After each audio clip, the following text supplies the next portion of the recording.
Hi hello नमस्कार, welcome to आनंदीज vlog. Finally मी येण्याची तयारी सुरू झाली. माझ्या आईबाबांनी मी येणार हे व्हिडिओ कॉल करून सगळ्यांना सांगितलं. आमच्या घरी सगळ्यांना मुलं होती, पण आमच्या घरच्यांना सगळ्यांना मुलगीच हवी होती. त्यासाठी आईबाबांनी खूप देवांना नवस बोलले. त्यांनी माझ्यासाठी खूप सारी स्वप्न पाहिली होती. माझी फॅमिली खूप मस्त असल्यामुळे मला त्यांना भेटायची खूप आतुरता लागली होती. मला असं झालं होतं कधी दिवस येतात. दिवस जवळ आले आणि आईबाबांनी माझ्यासोबत फोटो काढले. आईबाबांनी खूप छान छान फोटो काढले. मग आईचं डोहाळ जेवण प्लॅन झालं.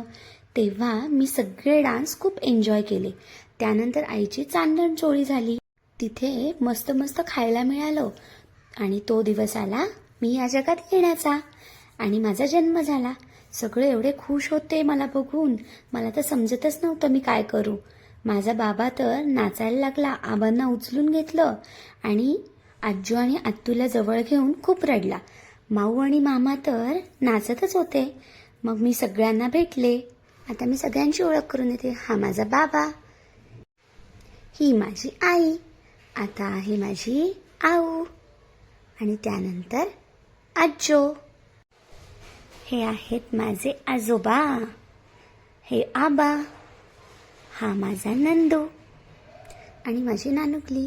बरं का, मला 4 पणज्या आणि 1 पणजोबा आहे.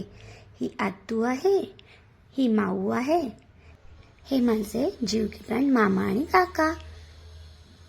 या सगळ्यांना भेटून मी माझ्या आईच्या घरी गेले. तिथे माझं जंगी स्वागत झालं. मग त्यानंतर माझं बारसं ठरलं. बारसाच्या वेळेस माझ्या आईने आऊची साडी घातली होती. आत्तूनी माझ्यासाठी छान नाव ठरवलं होतं. तिने माझं नाव कसं ठेवलं ऐका पुढे. एक नाजूकचं स्वप्न प्रत्यक्षात अवतरलं. आकाशातलं चांदणं जणू ओंजळीत येऊन निजलं. एवढंच चिमणं बाळ साऱ्यांना हसवू लागलं. बघता बघता तिचं बारसं करायचं ठरलं. लक्ष्मीच्या पावलांनी आलीस तू दारी, नाव देणार तुला जे गुंजणार घरी. कोणी म्हणतं बबडी तर कोणी म्हणतं सोनपापडी. अहो, असे किती दिवस चालायचं. म्हणून आपण या सर्व नावावर घालूया बंदी.